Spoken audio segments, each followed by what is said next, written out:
कहानियाँ सिर्फ सुनने के लिए नहीं होती। कुछ कहानियाँ ऐसी होती हैं जो हमारे अंदर उतर जाती हैं।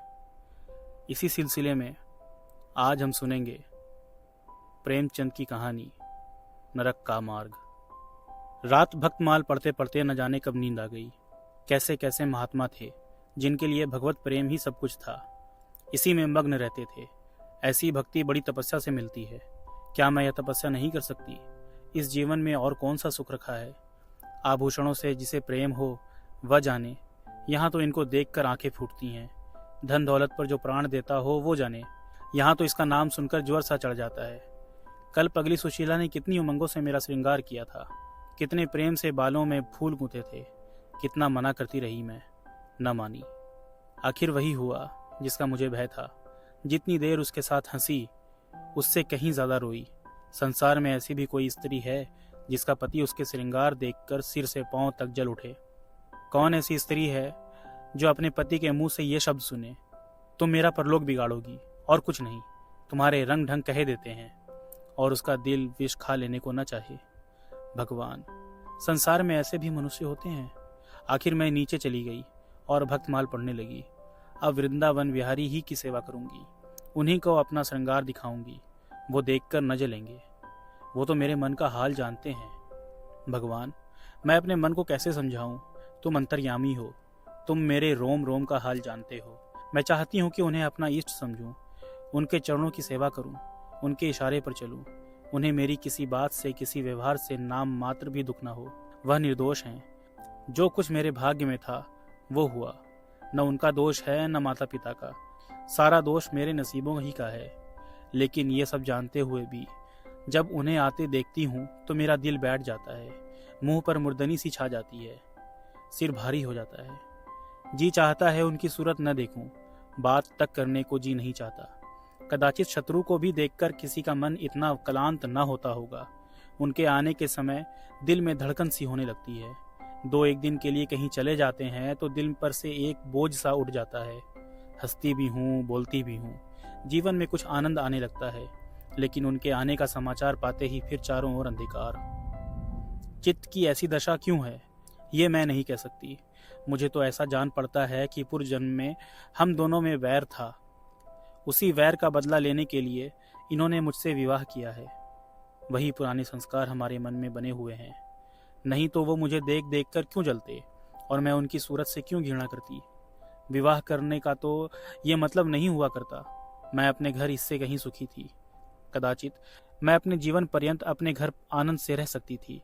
लेकिन इस लोक प्रथा का बुरा हो जो अभागिनी कन्याओं को किसी न किसी पुरुष के गले में बांध देना अनिवार्य समझती है। वह क्या जानता है कि कितनी युवतियां उसके नाम को रो रही हैं, कितनी अभिलाषाओं से लहराते हुए कोमल हृदय उसके पैरों तले रौंदे जा रहे हैं। युवती के लिए पति कैसी कैसी मधुर कल्पनाओं का स्रोत होता है। पुरुष में जो उत्तम है, श्रेष्ठ है, दर्शनीय है, उसकी सजीव मूर्ति इस शब्द के ध्यान में आते ही उसकी नजरों के सामने आकर खड़ी हो जाती है। लेकिन मेरे लिए यह शब्द क्या है? हृदय में उठने वाला शूल, कलेजे में खटकने वाला कांटा, आंखों में गड़ने वाली किरकिरी, अंतःकरण को भेदने वाला व्यंग बाण। सुशीला को हमेशा हंसते देखती हूँ। वह कभी अपनी दरिद्रता का गिला नहीं करती। गहने नहीं है, कपड़े नहीं है, भाड़े के नन्हे से मकान में रहती है। अपने हाथों घर का सारा काम काज करती है, फिर भी उसे रोते नहीं देखती। अगर अपने बस की बात होती तो आज अपने धन को उसकी दरिद्रता से बदल देती। अपने पति देव को मुस्कुराते हुए घर में आते देखकर उसका सारा दुख, दारिद्र्य छूमंतर हो जाता है। छाती गज भर की हो जाती है। उसके प्रेमालिंगन में वह सुख है जिस पर तीनों लोक का धन न्यौछावर कर दूं। आज मुझसे जब्त न हो सका। मैंने पूछा, तुमने मुझसे किस लिए विवाह किया था? यह प्रश्न महीनों से मेरे मन में उठता था, पर मन को रोकती चली जाती थी। आज प्याला छलक पड़ा। यह प्रश्न सुनकर कुछ बौखला से गए, बगलें झांकने लगे, खीसे निकाल कर बोले, घर संभालने के लिए, गृहस्थी का भार उठाने के लिए, और नहीं क्या भोग विलास के लिए? घरनी के बिना यह आपको भूत का डेरा सा मालूम होता था। नौकर चाकर घर की संपत्ति उड़ाए देते थे। जो चीज जहां पड़ी रहती थी वहीं पड़ी रहती थी, उसको देखने वाला न था। तो अब मालूम हुआ कि मैं इस घर की चौकसी करने के लिए लाई गई हूँ। मुझे इस घर की रक्षा करनी चाहिए और अपने को धन्य समझना चाहिए कि यह सारी संपत्ति मेरी है, मुख्य वस्तु संपत्ति है। मैं तो केवल चौकीदारनी हूँ। ऐसे घर में आज ही आग लग जाए। अब तक तो मैं अनजाने में घर की चौकसी करती थी, जितना वह चाहते हैं उतना न सही पर अपनी बुद्धि के अनुसार अवश्य करती थी। आज से किसी चीज को भूल कर भी छूने की कसम खाती हूँ। यह मैं जानती हूँ कि कोई पुरुष घर की चौकसी के लिए विवाह नहीं करता, और इन महाशय ने चिढ़कर यह बात मुझसे कही, लेकिन सुशीला ठीक कहती है। इन्हें स्त्री के बिना घर सूना लगता होगा, उसी तरह जैसे पिंजरे में चिड़िया को न देखकर पिंजरा सूना लगता है। यह हम स्त्रियों का भाग्य है। मालूम नहीं मुझ पर इतना संदेह क्यों होता है। जब से नसीब इस घर में लाया है, इन्हें बराबर संदेह मूलक कटाक्ष करते देखती हूँ। क्या कारण है? जरा बाल गुदवा कर बैठी और ये ओठ चबाने लगे। कहीं जाती नहीं, कहीं आती नहीं, किसी से बोलती नहीं, फिर भी इतना संदेह। यह अपमान असह्य है। क्या मुझे अपनी आबरू प्यारी नहीं, या मुझे इतनी छिछोरी क्यों समझते हैं? इन्हें मुझ पर संदेह करते लज्जा भी नहीं आती। काना आदमी किसी को हंसते देखता है तो समझता है लोग मुझी पर हंस रहे हैं। शायद इन्हें भी यही वहम हो गया है कि मैं इन्हें चढ़ाती हूँ। अपने अधिकार के बाहर कोई काम कर बैठने से कदाचित हमारे चित्त की यह वृत्ति हो जाती है। भिक्षुक राजा की गद्दी पर बैठकर चैन की नींद नहीं सो सकता। उसे अपने चारों तरफ शत्रु ही शत्रु दिखाई देंगे। मैं समझती हूँ सभी शादी करने वाले बुढ़ों का यही हाल है। आज सुशीला के कहने से मैं ठाकुर जी की झांकी देखने जा रही थी। अब यह साधारण बुद्धि का आदमी भी समझ सकता है कि फूहड़ बहू बनकर बाहर निकलना अपनी हंसी उड़ाना है, लेकिन आप उसी वक्त न जाने किधर से टपक पड़े और मेरी ओर तिरस्कारपूर्ण नेत्रों से देखकर बोले, कहाँ की तैयारी है? मैंने कह दिया, जरा ठाकुर जी की झांकी देखने जाती हूँ। इतना सुनते ही त्योरियां चढ़ाकर बोले, तुम्हारे जाने की कुछ जरूरत नहीं। जो स्त्री अपने पति की सेवा नहीं कर सकती, उसे देवताओं के दर्शन से पुण्य के बदले पाप होता है। मुझसे उड़ने चली हो? मैं औरतों की नस नस पहचानता हूँ। ऐसा क्रोध आया कि बस अब क्या कहूँ। उसी दम कपड़े बदल डाले और प्रण किया कि अब कभी दर्शन करने न जाऊंगी। इस अविश्वास का भी कुछ ठिकाना है। न जाने क्या सोचकर रुक गई। उनकी बात का जवाब तो यही था, उसी क्षण घर से चल खड़ी होती, फिर देखती मेरा क्या कर लेते। इन्हें मेरा उदास और विमन रहने पर आश्चर्य होता है। मुझे मन में कृतज्ञ समझते हैं। अपनी समझ में इन्होंने मेरे साथ विवाह करके शायद मुझ पर बड़ा एहसान किया है। इतनी बड़ी जायदाद और इतनी विशाल संपत्ति की स्वामिनी होकर मुझे फूले न समाना चाहिए था। आठों पहर इसका यशगान करते रहना चाहिए था। मैं यह सब कुछ न करके उल्टे और मुंह लटकाए रहती हूँ। कभी कभी मुझे बेचारे पर दया आती है। यह नहीं समझते कि नारी जीवन में कोई ऐसी वस्तु भी है जिसे खोकर उसकी आंखों में स्वयं भी नरक तुल्य हो जाता है। 3 दिन से बीमार हैं। डॉक्टर कहते हैं बचने की कोई आशा नहीं। निमोनिया हो गया है, पर मुझे न जाने क्यों इनका गम नहीं। मैं इतनी वज्र हृदय कभी न थी। न जाने वह मेरी कोमलता कहाँ चली गई। किसी बीमार की सूरत देखकर मेरा हृदय करुणा से चंचल हो जाता था। मैं किसी का रोना नहीं सुन सकती थी। वही मैं हूँ कि आज 3 दिन से उन्हें अपने बगल के कमरे में पड़े कराहते सुनती हूँ, और एक बार भी उन्हें देखने न गई। आंख में आंसू आने का जिक्र ही क्या। मुझे ऐसा मालूम होता है इनसे मेरा कोई नाता ही नहीं। मुझे चाहे कोई पिशाचिनी कहे, चाहे उल्टा, पर मुझे तो यह कहने में लेश मात्र भी संकोच नहीं है कि इनकी बीमारी से मुझे एक प्रकार का ईर्ष्यामय आनंद आ रहा है। इन्होंने मुझे यहाँ कारावास दे रखा था। मैं इसे विवाह का पवित्र नाम नहीं देना चाहती। यह कारावास ही है। मैं इतनी उदार नहीं हूँ कि जिसने मुझे कैद में डाल रखा है उसकी पूजा करूँ। जो मुझे लात से मारे उसके पैरों को चूमूं। मुझे तो मालूम हो रहा है ईश्वर इन्हें इस पाप का दंड दे रहे हैं। मैं निसंकोच होकर कहती हूँ कि मेरा इनसे विवाह नहीं हुआ। स्त्री किसी के गले बांध दिए जाने से ही उसकी विवाहिता नहीं हो जाती। वही संयोग विवाह का पद पा सकता है जिसमें कम से कम एक बार तो हृदय प्रेम से पुलकित हो जाए। सुनती हूँ महाशय अपने कमरे में पड़े पड़े मुझे कोसा करते हैं। अपनी बीमारी का सारा बुखार मुझ पर निकालते हैं, लेकिन यहाँ इसकी परवाह नहीं। जिसका जी चाहे जायदाद ले, धन ले, मुझे उसकी जरूरत नहीं। आज 3 दिन हुए मैं विधवा हो गई। कम से कम लोग यही कहते हैं। जिसका जो जी चाहे कहे, पर मैं अपने को जो कुछ समझती हूँ वह समझती हूँ। मैंने चूड़ियाँ नहीं तोड़ी। क्यों तोड़ूं? मांग में सिंदूर पहले भी न डालती थी, अब भी नहीं डालती। बूढ़े बाबा का क्रियाक्रम उनके सुपुत्र ने किया। मैं पास न भटकी। घर में मुझ पर मनमानी आलोचनाएं होती हैं। कोई मेरे गुथे हुए बालों को देखकर नाक सिकोड़ता है, कोई मेरे आभूषणों पर आंख मटकाता है। यहाँ इसकी चिंता नहीं। इन्हें चिढ़ाने को मैं भी रंग बिरंगी साड़ियाँ पहनती हूँ और बनती संवरती हूँ। मुझे जरा भी दुख नहीं है। मैं तो कैद से छूट गई। इधर कई दिन बाद सुशीला के घर गई छोटा सा मकान है, कोई सजावट न सामान, चारपाइयाँ तक नहीं, पर सुशीला कितने आनंद से रहती है। उसका उल्लास देखकर मेरे मन में भांति भांति की कल्पनाएं उठने लगती हैं। उन्हें कुत्सित क्यों कहूँ, जब मेरा मन उन्हें कुत्सित नहीं समझता। इनके जीवन में कितना उत्साह है, आंखें मुस्कुराती रहती हैं, होठों पर मधुर हास्य खेलता रहता है, बातों में प्रेम का स्रोत बहता हुआ जान पड़ता है। इस आनंद से, चाहे वह कितना ही क्षणिक हो, जीवन सफल हो जाता है। फिर उसे कोई भूल नहीं सकता। उसकी स्मृति अंत तक के लिए काफी हो जाती है। इस मिजराव की चोट हृदय के तारों को अंतकाल तक मधुर स्वरों से कंपित रख सकती है। एक दिन मैंने सुशीला से कहा, अगर तेरे पतिदेव कहीं परदेश चले जाएं तो रोते रोते मर जाएगी। सुशीला गंभीर भाव से बोली, नहीं बहन, मरूंगी नहीं।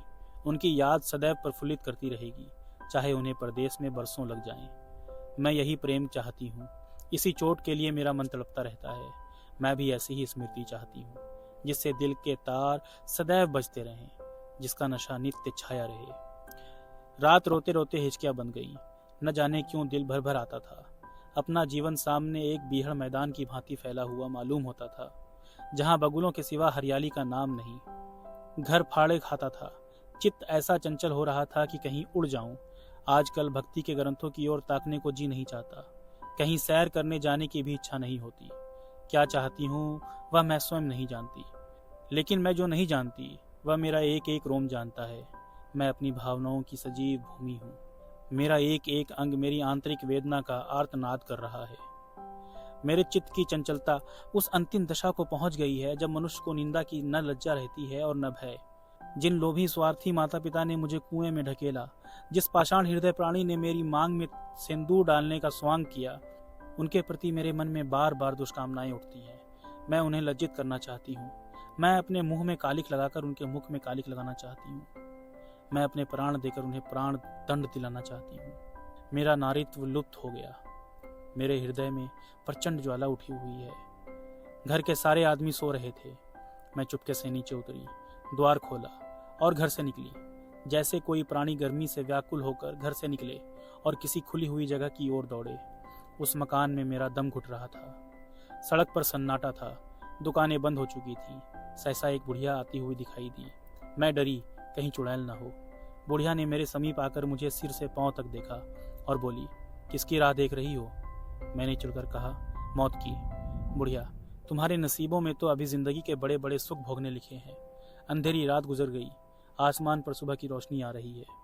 मैंने हंसकर कहा, अंधेरे में भी तुम्हारी आंख इतनी तेज है कि नसीबों की लिखावट पढ़ लेती हो। बुढ़िया, आंखों से नहीं पढ़ती बेटी, अक्ल से पढ़ती हूँ। धूप में चूड़े नहीं सफेद किए हैं। तुम्हारे बुरे दिन गए और अच्छे दिन आ रहे हैं। हंसो मत बेटी, यही काम करते इतनी उम्र गुजर गई। इसी बुढ़िया की बदौलत जो नदी में कूदने जा रही थी, वो आज फूलों की सेज पर सो रही हैं। जो जहर का प्याला पीने को तैयार थी, वो आज दूध की कुल्लियां कर रही हैं। इसीलिए इतनी रात गए निकलती हूँ कि अपने हाथों किसी अभागिन का उद्धार हो सके तो करूँ। किसी से कुछ नहीं मांगती। भगवान का दिया सब कुछ घर में है। केवल यही इच्छा है कि अपने से जहाँ तक हो सके दूसरों का उपकार करूँ। जिन्हें धन की इच्छा है उन्हें धन, जिन्हें संतान की इच्छा है उन्हें संतान। बस और क्या कहूँ। वह मंत्र बता देती हूँ कि जिसकी जो इच्छा हो वह पूरी हो जाए। मैंने कहा, मुझे न धन चाहिए न संतान। मेरी मनोकामना तुम्हारे बस की बात नहीं। बुढ़िया हंसी। बेटी, जो तुम चाहती हो वो मैं जानती हूँ। तुम वह चीज चाहती हो जो संसार में होते हुए स्वर्ग की है, जो देवताओं के वरदान से भी ज्यादा आनंदप्रद है, जो आकाश कुसुम है, गूलर का फूल है और अमावस का चांद है। लेकिन मेरे मंत्र में वह शक्ति है जो भाग्य को भी संभाल सकती है। तुम प्रेम की प्यासी हो। मैं तुम्हें उस नाव पर बैठा सकती हूँ जो प्रेम के सागर में प्रेम की तरंगों पर कीड़ा करते हुए तुम्हें पार उतार दे। मैंने उत्कंठित होकर पूछा, माता, तुम्हारा घर कहाँ है? बुढ़िया, बहुत नज़दीक है बेटी। तुम चलो तो मैं अपनी आंखों पर बैठा कर ले चलूं। मुझे ऐसा मालूम हुआ कि यह कोई आकाश की देवी है। उसके पीछे पीछे चल पड़ी। आह, वह बुढ़िया जिसे मैं आकाश की देवी समझती थी, नरक की डाइन निकली। मेरा सर्वनाश हो गया। मैं अमृत खोजती थी, विष मिला। निर्मल स्वच्छ प्रेम की प्यासी थी, गंदे विषाक्त नाले में गिर पड़ी। वह वस्तु न मिलनी थी, न मिली। मैं सुशीला का सा सुख चाहती थी, उल्टाओं की विषय वासना नहीं। लेकिन जीवन पथ में एक बार उल्टी राह चलकर फिर सीधे मार्ग पर आना कठिन है। लेकिन मेरे अधःपतन का अपराध मेरे सिर नहीं, मेरे माता पिता और उस बूढ़े पर है जो मेरा स्वामी बनना चाहता था। मैं यह पंक्तियाँ न लिखती, लेकिन इस विचार से लिख रही हूँ कि मेरी आत्मकथा पढ़कर लोगों की आंखें खुलें। मैं फिर कहती हूँ, अब भी अपनी बालिकाओं के लिए मत देखो धन, मत देखो जायदाद, मत देखो कुलीनता, केवल वर देखो। अगर उसके लिए जोड़ का वर नहीं पा सकते तो लड़की को कंवारी रख छोड़ो, जहर देकर मार डालो, कला घोंट डालो, पर किसी बूढ़े खूसट से मत ब्याहो।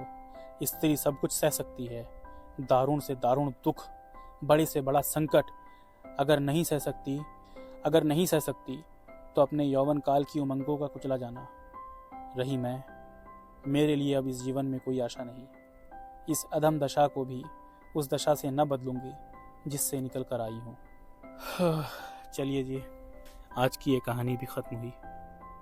तब तक रखिए अपना ख्याल। मिलते हैं एक नए वीडियो के साथ, नई कहानी में।